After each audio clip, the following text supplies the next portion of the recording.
죄악의 묵은 누룩을 제거하십시오라는 말씀으로 하나님 말씀 함께 나누도록 하겠습니다. 우리말에 이런 말이 있어요. 죄는 미워하되 사람은 미워하지 말라는 말이 있죠. 네, 그래서 사람들이 흔히 걔가 물론 잘못했지만 품어주자 이런 어떤 뜻으로 보통 이 말을 하는데요. 바울은 살짝 다르게 얘기해요. 네. 바울 같은 경우는 뭐라고 얘기하는 거냐면 죄가 따로 존재하는 것이 아니라 그 사람을 통해서 일어나고 있고 그 사람이 계속 그 공동체 안에 있으면 죄가 누룩처럼 점점점 번져갈 수 있다는 것을 이 고린도전서 5장에서 경고하고 있어요. 바울이 제일 첫 번째 예로 든 사람은 바로 음행한 자예요. 음행한 자는 오늘 말씀해 보니까 아버지의 아내 이렇게 얘기하는데 진짜 친어머니는 아닐 거예요. 보통 과거에 우리나라도 그렇지만 보통 첫째 부인이 있고 둘째 부인이 있고 막 이렇게 여러 부인을 두잖아요. 과거 같은 경우는요.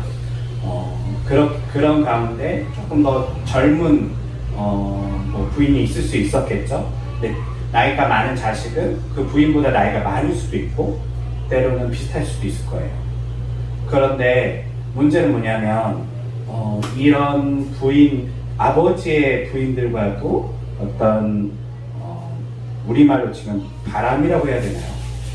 바람은 좀 더 넘어선 일이죠. 가족끼리 이런 일이 일어나는 것은 우리는 폐륜 이렇게 표현할 만큼 굉장히 심각한 일을 저지른 사람이 고린도 교회 공동체 안에 있었던 것 같아요.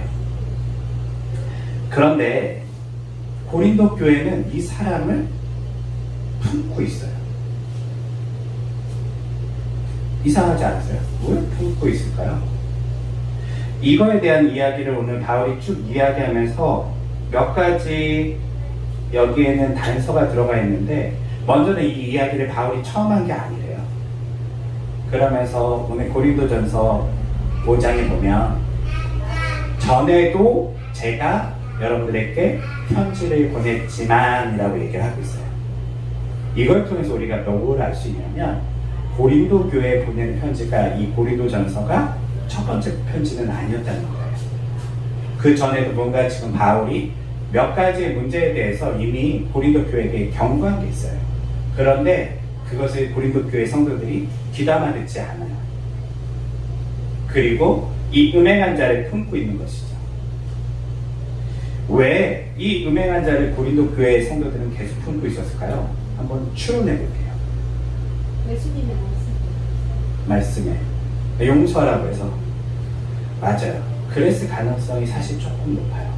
이거를 조금 우리가 어떤 힌트로 알 수 있냐면 뒤에 누룩에 대한 비유를 하기 전에 자랑에 대한 이야기 잠깐 해요. 뭘 자랑한 거지 도대체? 앞선 이야기가 뚝 잘려있고 자랑을 이야기하고 음행을 얘기하고 음행한 자가 그들 안에 있다는 것을 얘기하고 자랑을 이야기하고 그 누룩을 너희들과 하면서 제거하라고 얘기를 해요. 뭘 자랑했을까요? 아마 고린도 교회는 우리로 치면 은혜와 사랑이 풍성한 교회였나 봐요. 다 품어준 것 같아요. 여기서 괜찮아. 그럴 수 있지. 괜찮아. 이렇게 품어줬던 것 같아요. 또 그걸 오히려 본인들의 우리는 이런 만큼 마음이 넓은 어떤 교회, 은혜가 풍성한 교회라고 스스로를 생각했을 가능성도 있어요. 그런데 바울은 뭐라고 얘기하냐면 이 사람을 어떻게 하라고요? 네, 교회 밖으로 내보내래요. 그러면서 이거를 어떻게 표현하냐면 그 사람을 누구에게 내어주라고요? 오늘 말씀해 보면 사탄에게 내어주래요. 뭔 소리지? 갑자기 여기서부터 이제 어려운 생각이 들어요. 사탄에게 내어주고 그 몸은 멸망하겠지만 그의 영은 마지막 날에 혹시 구원받을 수 있지 않을까라는 어떤 이야기를 바울이 해요. 여기가 사실 조금 난해한 구절이에요. 교회 밖에서 내보내는데 바울은 뭐라고 해요? 사탄에게 내어주라고 얘기를 해요. 여기서부터 여러분들은 좀 마음이 어렵지 않으세요? 어떻게 그래도 사람을 사탄에게 내어주지? 그래도 힘든 사람이어도 교회 안에 품고 있어야지 그가 되돌아올 수 있으니까 그가 충분히 회개할 수 있게끔 우리가 기다려줘야지 라고 생각할 수 있는데 바울은 그렇게 얘기하지 않아요. 여기서 사탄에게라고 하는 것은 바울의 어떤 신학적인 어떤 교회론을 가지고 얘기하는 거예요. 뭐냐면 교회는 바울이 생각하기에 뭐라고 얘기하죠? 그리스도의 몸이에요. 네. 몸인데 교회 밖은 뭐냐면 그리스도의 몸에서 떨어져 버리는 거예요. 떨어져 버리면 그리스도 몸 밖에 있는 건 뭘까요? 이제 바울은 그것을 세상이라고 얘기하기보다는 사탄에게 내어져 버렸다라고 얘기를 해요. 그리스도에게 끊어진 거잖아요. 사탄에게 다시금 사탄의 과거의 그리스도께서 우리를 사탄의 손에서 우리를 꺼내어 자신의 몸에 접붙였다면 이제는 다시금 떼내어 사탄에게 던져버려라 라고 이야기하는 것이죠. 그렇게 하면 육신은 멸망하겠지만 그의 영혼은 구원을 받을 수 있지 않을까라고 얘기해요. 무슨 말일까요?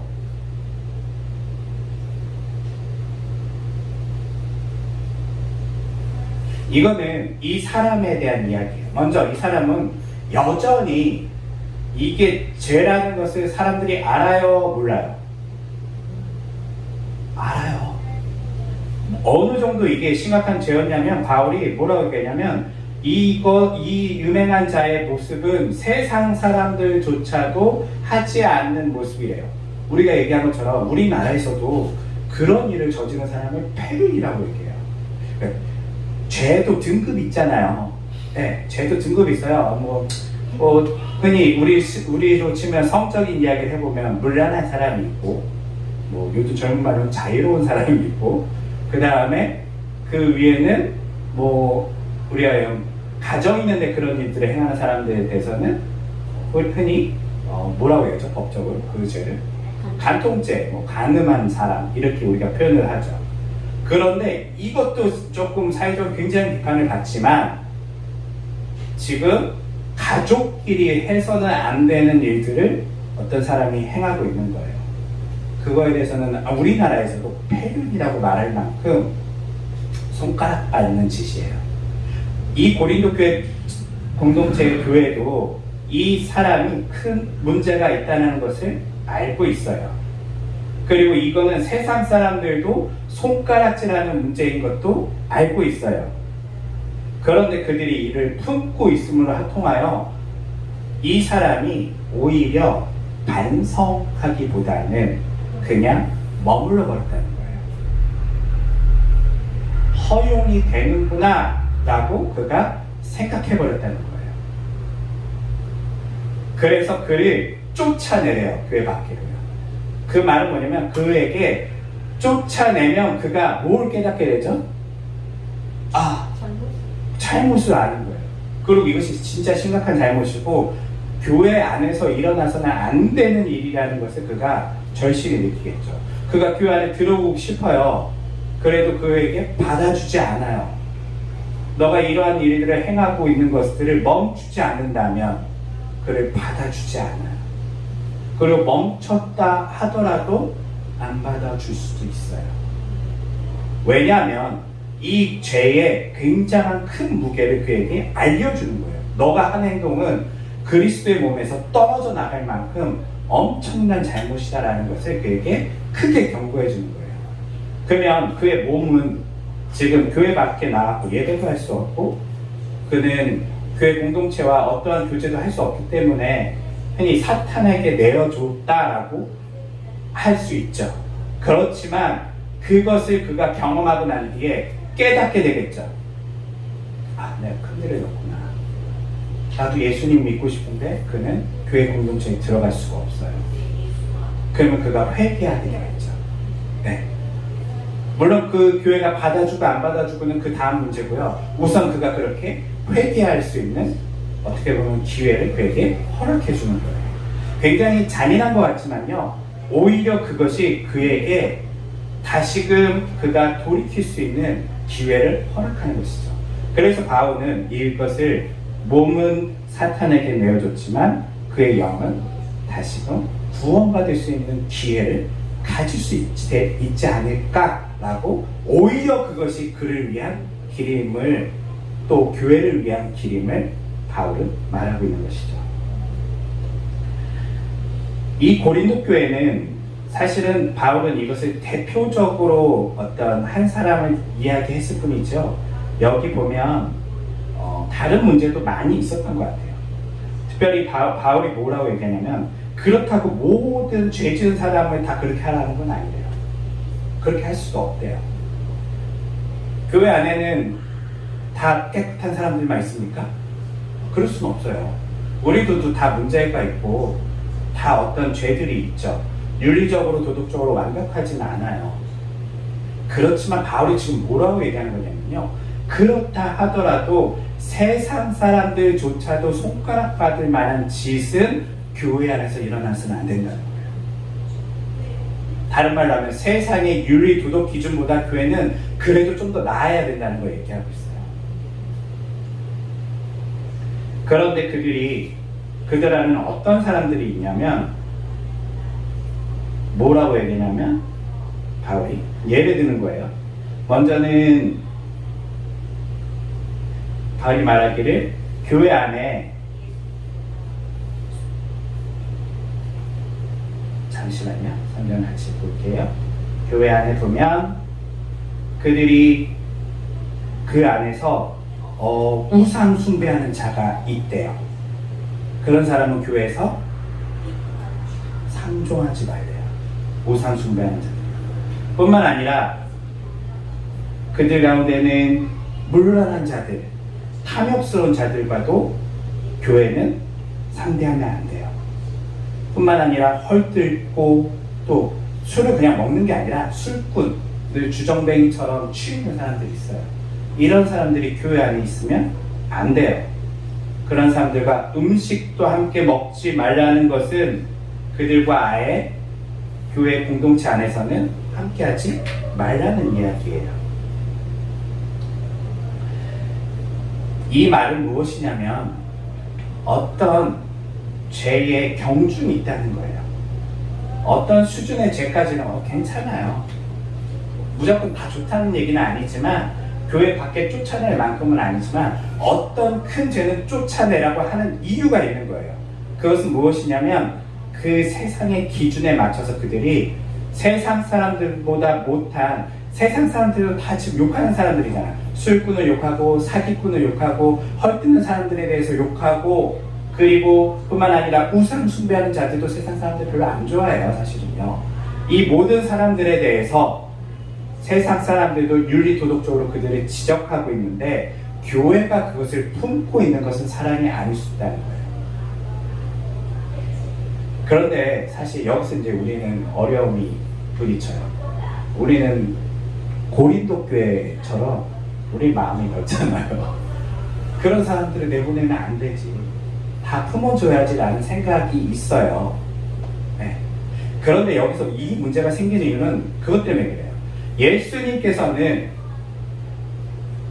흔히 그렇게 사람들이 외면하고 그런 사람들을 만나셨는데 교회도 당연히 그런 사람들을 받아줘야 되는 것은 아닌가 라고 우리는 생각할 수 있어요.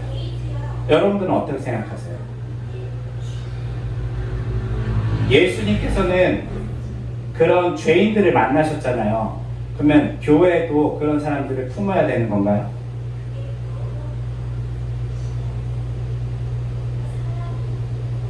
바울은 그것을 교회 안에서 품으면 안 된다고 얘기해요. 이게 되게 중요한 거예요. 여러분들이 교회, 예를 들면 그거예요. 예수님의 제자 안에는 그런 사람이 있어요, 없어요? 있어요? 제자이기 전에는 그런 모습을 보였던 사람들이 있지만 그들이 예수님을 만난 이후에 여전히 그런 사람이 있나요? 없어요. 네. 무슨 말이냐면요, 그리스도 공동체에는요 그런 사람이 들어오면 안 돼요. 그런 사람을 우리가 교회 밖에서 만나서 그가 어떻게 보면 회개하게끔, 때로는 그가 돌이킬 수 있게끔 우리가 그들을 만나고 그들의 친구가 되어준 것까지는 괜찮아요.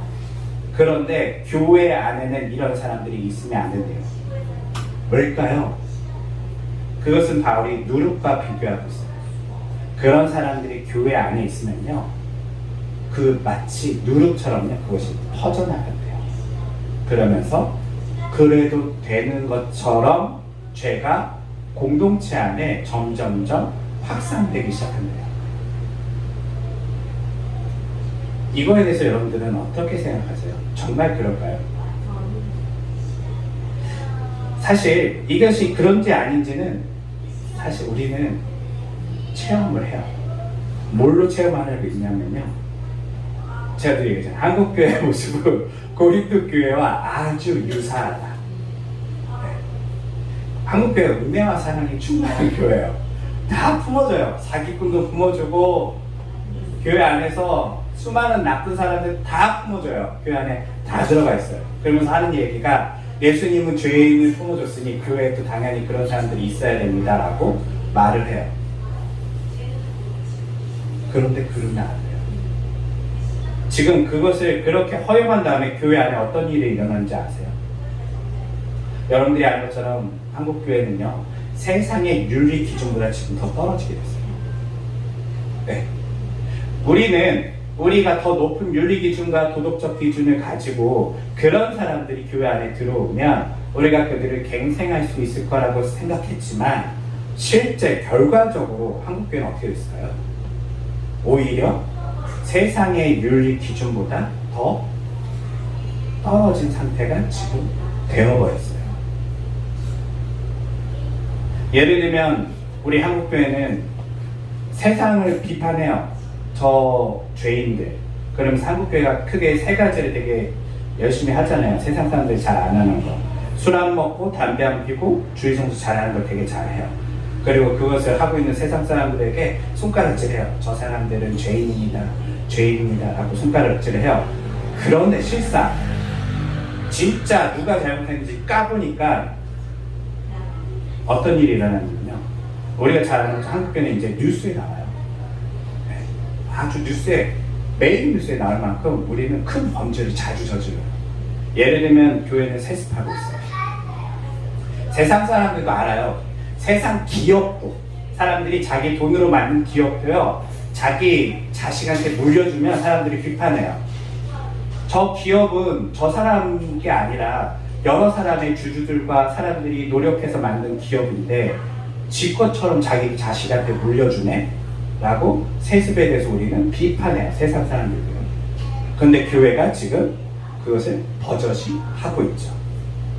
뿐만 아니라 교회 안에서 사실 이건 자주 성도들끼리 있는 일들인데, 신자들은 서로의 이익을 챙기기 위해서 사기를 치죠. 네. 여러분들도 아마 경험했을 거예요. 어떤 성도, 어떤 누군가가 교회 안에서 찾아와서 여러분들을 이용하죠. 물건을 팔거나, 뭘 가입시키거나, 여러분들을 이용하고, 여러분들을 이용해서 자신의 긍정적인 혜택을 누려요. 정말 필요해서 소개해주는 게 아니라, 실제 그 사람 마음에는 이 사람을 이용해서 거짓말도 하고, 부풀리기도 하고, 사기를 쳐서 자신의 이득을 챙기는 사람들이 교회 안에 꽤 많이 있어요. 그래서 한간에 그런 이야기가 있죠. 흔히 보험을 하거나 세일즈를 하려면 교회를 다녀라. 네. 그 사람들이 다 잘못됐다는 건 아니에요. 하지만요, 그 안에서 거짓말하고 사기치는 사람이 있기도 해요. 그리고 교회 안에 이런 성도들의 모습뿐만 아니라 이런 게 또 버젓이 일어나면서 또 다른 어떤 모습은 교회 안에서 우리가 잘 아는 성범죄들이 많이 일어나요. 권력형 성범죄죠. 목사님들이 성범죄를 저지르기도 하고, 성추행이 일어나기도 하고, 이런 게 어쩌다 한번 일어나는 게 아니에요. 실제로 엄청 많이 일어나요. 네. 다 밝혀지지 않았을 뿐이에요. 다 교회 안에서는 쉬쉬했기 때문에 우리가 잘 어쩌면 모르는 것이지, 실제로는 너무 자주 일어나고 많이 일어나요. 그런데 그런 일들을 하고 나서 그 사람들에 대한 올바른 처벌이 일어납니까? 안 일어나죠.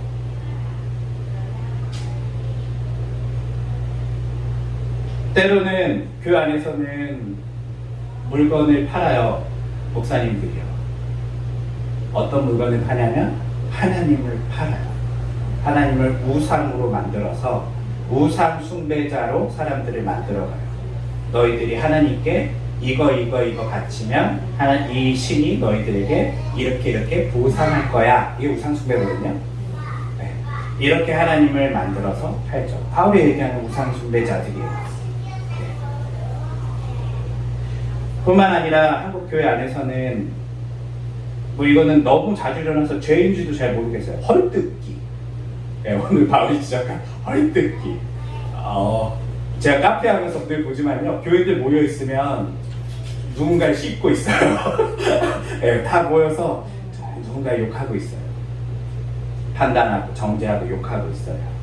그에 대한 어떤 가치, 어떻게 그를 도울까, 어떻게 그를 사랑해야 할까, 어떻게 그를 용서할까, 어떻게 그를 어떻게 도와줄까에 대한 이야기가 아니라 그 사람에 대해서 헐뜯는 것들이 교회 안에서는 너무 자주 일어나요. 물론 교회는 아까 얘기한 것처럼 술 안 먹고 담배 안 피고 주일 예배에 꼬박꼬박 드려요.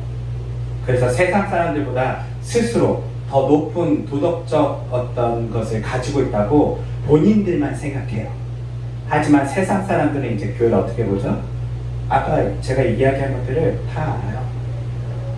교회 가는 사람들은 어떤 사람들은 자기 이익 때문에 가는구나. 교회에서는 우상을 팔고 있구나. 사람들한테 종교를 강요하면서 하나님 헌금 봉투의 종류가 이렇게 많대요. 세상 사람들이 말하기에. 그것들은 되게 창피해요. 네, 창피해요.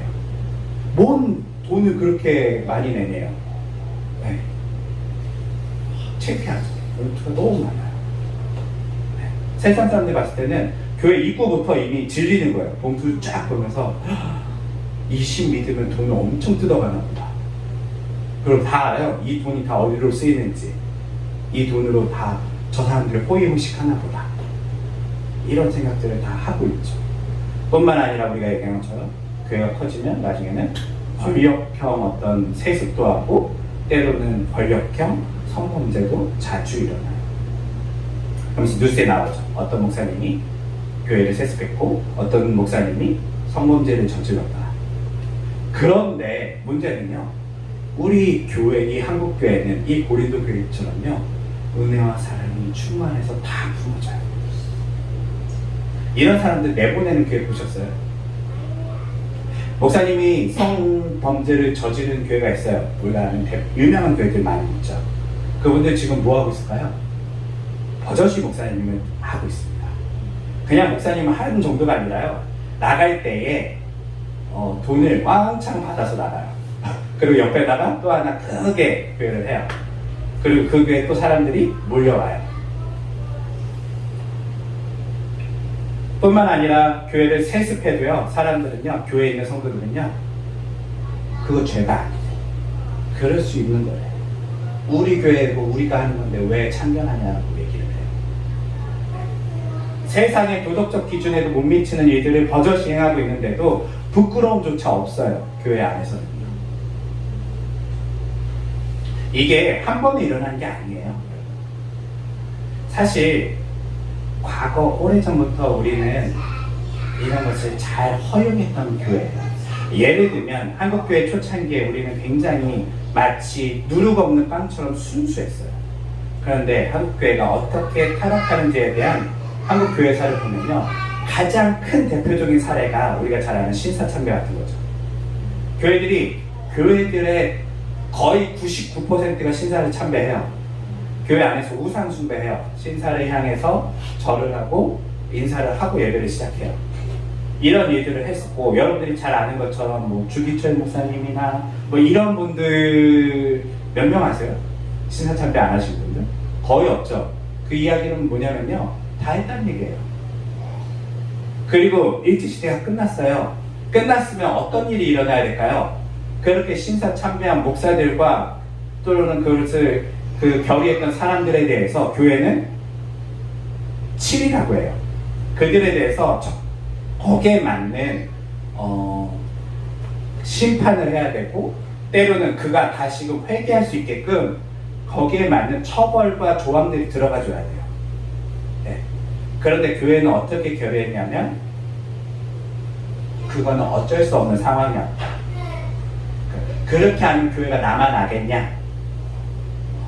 그렇게 하면 목사들이 교회 안에 남아있는 교회가 몇 개나 되겠느냐? 라고 하면서 다 없던 일로 하자라고 해서 그냥 다 수용해버리죠. 이 큼직한 사건을 수용하는 순간부터요, 이제 교회는요 끊임없이 계속 이런 일들을 해요. 괜찮아. 목사님이 성범죄 저지르고 세습하고 그거 다 우리가 죄를 물으면 그분들이 어떻게 목회를 하겠어? 교회가 어떻게 존재하겠어? 교회는 죄인들이 모여있는 데니까 죄가 있는 게 당연해 라고 교회가 굉장히 허용해버리는 거예요. 그러면서 교회 안에서 목회자도 성도들도 교회 전체가 다 이제는 이 누룩이 모든 곳에 퍼져서 너무나 일상적이고 당연한 것처럼 우리 안에서 일어나게 됐습니다. 우리에게 바울은요 이 얘기하는 거예요. 너희들이 100% 완벽할 수는 없지만 세상 사람들의 기준보다 못한 도덕적 가치관과 기준을 가지고 교회가 있어서는 안 된다고 하는 거예요. 왜일까요? 우리가 사랑이 없어서요? 아니에요. 복음을 전하려면 우리가 세상에 복음을 전하려면 그리스도의 온전하심, 그리스도의 깨끗하심, 그리스도의 위대하심을 이야기해야 되는데 교회가 세상보다 더 더러우면 복음을 전할 수 있어요? 없어요.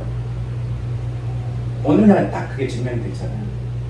세상 사람들이 이제 예수님 믿으세요 라고 하면 머릿속에 정말 그들이 어떤 생각을 하냐면요, 나에게 저 사람이 뭘 빼먹으려고 그러나, 저 사람이 나를 어떻게 사기치려고 그러나, 교회 가면 또 저 목사가 나를 어떻게 사기칠까, 다 이런 생각해요. 네. 교회 가면 정말 예수님을 만날 수 있고, 교회 가면 정말 자신을 희생할 수 있고, 교회 가면 정말 내가 아닌 남을 위해 헌신할 수 있고, 이런 것들 생각하지 않아요. 다 교회 가면 어떤 이득을 얻을 수 있을까에 대한 고민을 하거나, 아니면 내가 저 사람들한테 어떻게 뜯겨 먹을까에 대한 걱정을 하거나, 그리고 교회에 있는 사람들을 절대 도덕적으로 자신들보다 낫다라고 생각하지 않아요. 오히려 교회 다니는 사람들은 더 이기적이고 더 문제가 많은 사람들이라고 세상 사람들은 이야기하죠. 그러면서 복음의 문을 닫혀버렸어요. 바울의 경고를 받아들였다면 그들을 향해서 우리가 좀 잔인한 것 같지만 그들을 위해서 교회 밖으로 그들을 내보내버렸다면 오히려 교회는 더 안전했을 거예요. 교회는 건강해졌을 거예요. 그리고 그 사람들도요 회개할 수 있는 기회를 얻었을 거예요. 지금 교회 안에 잘못한 사람들이 회개하는 거 보셨어요? 극렬히 회개하면서 어떤 목사님이 자기가 이런 큰 범죄를 저질렀구나 라고 하면서 울면서 계속 자신의 삶을 회개하면서 사는 목사님 보신 적 있으세요? 어떤 성도가 교회 안에서 사기를 치고 아이고 내가 교회 안에서 사기를 쳤구나 울면서 회개하면서 자신의 인생을 살아가는 성도 보셨어요? 그래도 되는 줄 알아요. 교회는 괜찮아. 받아줄 거니까. 교회는 그런 곳입니다. 예수님의 사랑이 풍성한 곳입니다. 아니에요.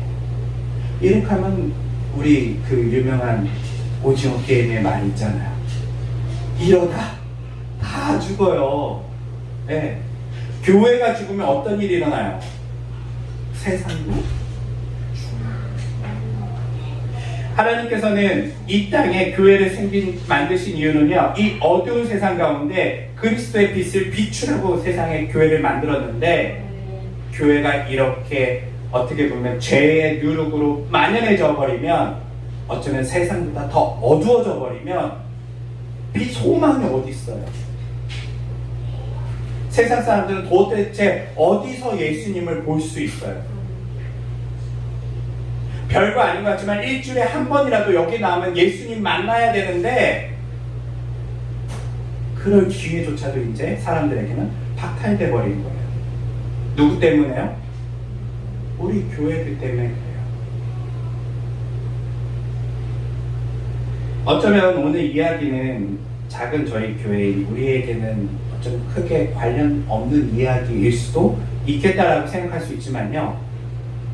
이거는 교회에 본질적으로 자주 일어나는 일들이에요.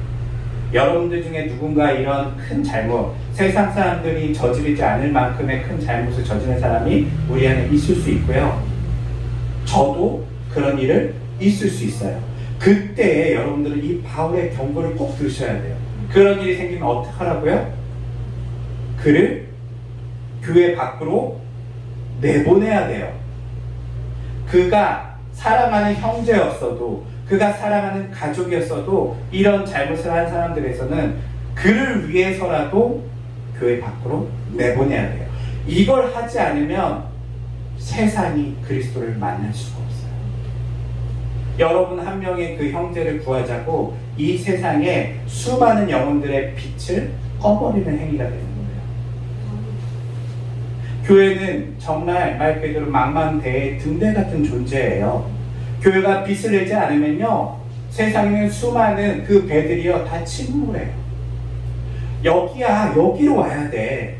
여기가 너희가 살 수 있는 유일한 곳이야 라는 반짝반짝 빛을 내야 되는데, 교회는 이 빛에다가 자꾸 어둠을 칠하면서 이제는 우린 빛이니까 조금 칠해도 괜찮아 라고 했지만 점점점 칠하다 보니 빛을 잃어버리고 세상을 비출 수 없는 상황이 일어나 버린 거예요. 안타깝죠. 저는 바울의 이 이야기를 들으면서 바울이 그렇게 얘기하잖아요. 자랑이 아니야, 얘들아. 너희가 그를 품고 있는 게 자랑이 아니야. 너희가 그 음행하고 그 나쁜 사람들 다 품고 있는 게 자랑할 게 아니라 그를 빨리 그리스도의 몸에서 빼내야 돼. 왜냐하면 그리스도의 몸은 어떠해야 된다고 얘기하죠? 예, 누룩이 없는 거룩함을 가져야 돼요. 왜냐하면 예수님께서 우리에게 죄사함을 주시면서 우리를 온전케 해주시고 깨끗게 해주셨어요. 물론 우리는 도덕적으로 윤리적으로 완벽하지 않지만 우리에게 그러한 어떤 모습을 주님께서 이제 다시 시작할 수 있게끔 만들어 주신 거예요. 그러면 어디가 묻었으면 빨리 닦아야죠. 작은 흠이 묻었으면 빨리 닦아야죠. 그런데 괜찮아. 크게 묻은 사람도 괜찮아. 그렇게 해서 다 교회에 들어오면 교회는 어떻게 될까요? 이제 누룩처럼 변하는 거예요. 이것이 괜찮을 줄 알았는데요, 교회 전체를 다 오염시키고요. 이 오염시키는 게 그냥 교회가 안 됐다 문제가 아니라요, 이것 때문에 세상 사람들이요 그리스도를 볼 수 없는 일이 일어나기 때문에 바울은 강력하게 경고하고 있는 거예요. 얘들아, 자랑이 아니야. 너희가 착해서 그렇게 했겠지만 그거 자랑 아니야. 너희들이 지금 그리스도를 어쩌면 너희들이 가리고 있는 거야. 교회는 누룩이 없는 깨끗해. 말씀을 정리할게요. 오늘날 우리는 교회가 여러 가지 핑계를 대요. 사람들이 부유해져서 사람들이 교회를 안 나온다. 사람들이 먹고 살만하니까 이제 교회 안 나온다. 여러 가지 이유로 복음이 막혔다고 얘기하는데요. 오늘 바울의 경고를 보면요, 교회가 교회답지 않기 때문에 교회 안 오는 거예요. 교회 가도 그리스도를 만날 수 없기 때문에 교회 안 오는 거예요. 교회 가면 나보다 더 나쁜 놈들이 즐비하기 때문에 세상 사람들이 교회 안 오는 거예요. 누구의 잘못이라고요? 우리의 잘못이에요. 앞으로 우리가 나아가야 될 이제 교회 방향은요, 여러분들이 이 교회에 있던, 때로는 나중에 어떤 교회 공동체에 소속되든지요, 교회는 이것을 꼭 지켜주셔야 돼요. 잘못한 사람이 있으면 용서는 마음으로 하세요. 큰 잘못이 있을 경우 세상 사람들조차도 조롱할 만큼의 문제가 있는 사람들에게는요 내보내셔야 돼요. 교회 있게 하면 안 돼요. 네. 그가 회개했다 할지라도 교회 밖에 내보내셔야 돼요. 왜냐면 여기는 뭐 하는 곳이죠? 세상을 구원하는 곳이에요. 여기는 취미활동에서 마음 맞는 사람들이 모여있는 곳이 아니라요, 여기는 세상을 구원해야 되는 특수한 사명을 가진 곳이에요. 그 사람이 안타깝지만 여기에 소속돼서는 안 돼요. 왜냐하면 세상 사람들이 그래야지 와서 그리스도를 볼 수 있거든요. 우리가 이렇게 교회됨을 지키기 위해서 어쩌면 때로는 우리의 은혜와 때로는 사랑조차도 오히려 그것을 내려놓고 어쩌면 교회를 건강하게 만들고 교회를 교회답게 만드는 것이 오히려 더 많은 영혼을 살릴 수 있고 더 많은 죄 지은 그 사람까지도 나중에 혹 구원을 받을 수 있는 기회가 만들어진다는 것을 우리가 깨닫고 우리가 그러한 교회를 여러분들이 만들어 가시면 좋을 것 같아요. 네, 기도하겠습니다.